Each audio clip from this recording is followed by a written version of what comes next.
Thanks for clicking on to the Saturday edition of Vogan's European Outlook. As we rattle through the month of May, of course, I'm honing in on the ideas that I'm going to start to put out publicly with regards to the summer forecast of 2022. Of course, so far this spring, it has been very dry indeed. All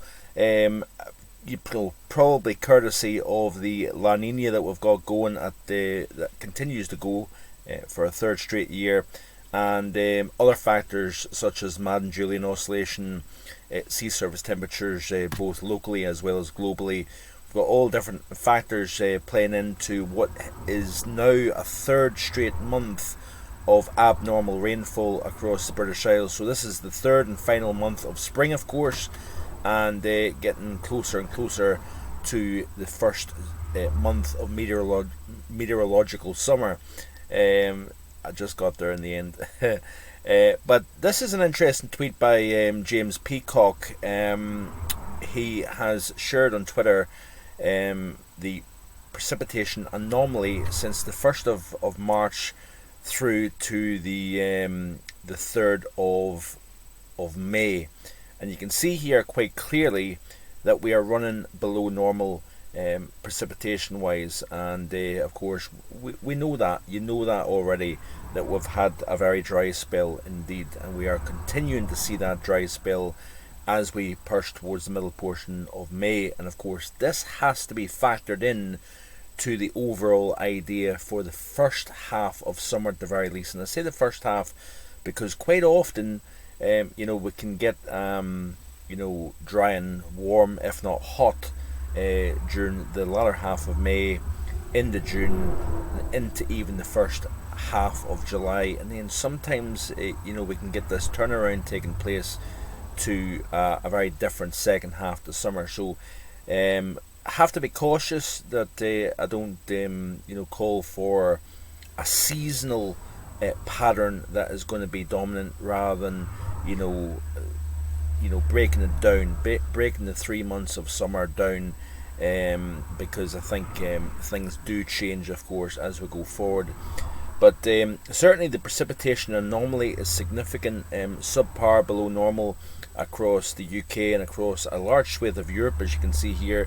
The only real standout in terms of abnormal wetness is actually across much of Spain and into Portugal as well. We've also got an area here over the north of Ukraine in the Belarus. Is quite a wetter than normal theme, and also we've got wetter than normal across Scandinavia.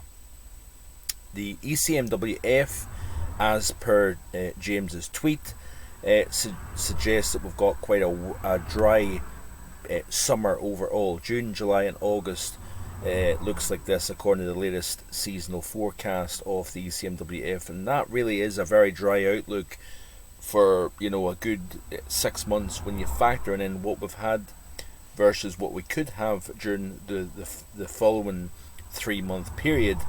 That would be a very, very dry period indeed for the British Isles, and it wouldn't be completely out of the question based on the La Nina that we've got and the type of setup that we've got globally at the moment here.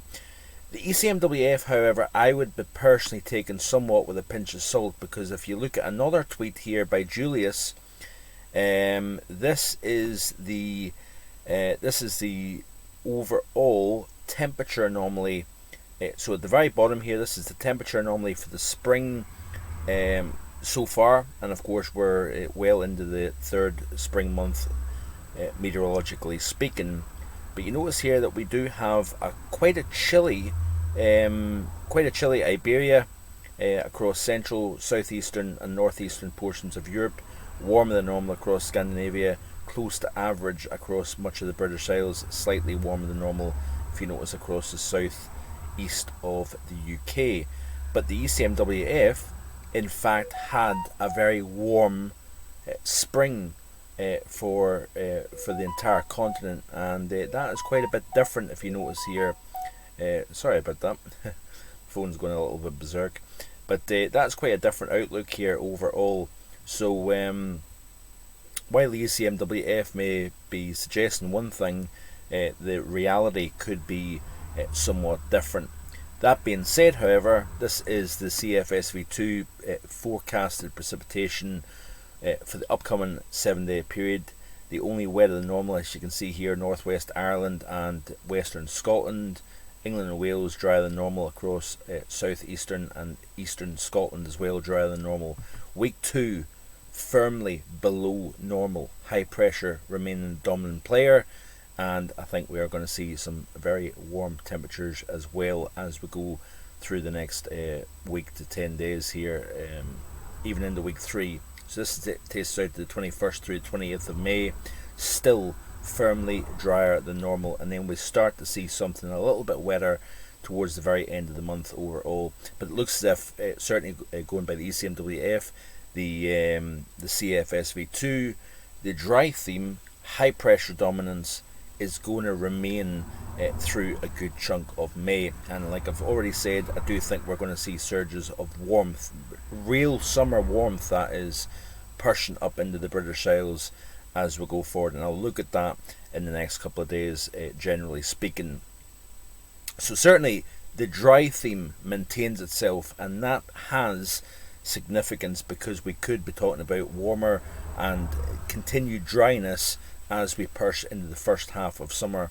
And I do intend to have the summer forecast probably released around the very end of the month, and I will have my overall ideas, but I'm leaning more and more towards warmer and drier than normal June and through possibly the first couple of weeks of July. Still a little bit uncertain as to where we go beyond that period, because like I said, the atmosphere, the driving mechanisms in other parts of the world, whether it be the Indian Ocean or the Pacific or even the Atlantic, can shift around, and then that reshapes the atmosphere as the summer season progresses. So I'll be a little bit reluctant to just kind of call it a warm, dry summer, but certainly it is looking like we're going to see the continuation of dryness and surges of warmth as we go through the rest of May. So that's it for today, short and sweet. Thanks for watching, I do appreciate it. Please like, share and subscribe to the videos, and I will hopefully be back again tomorrow with more. Bye for now.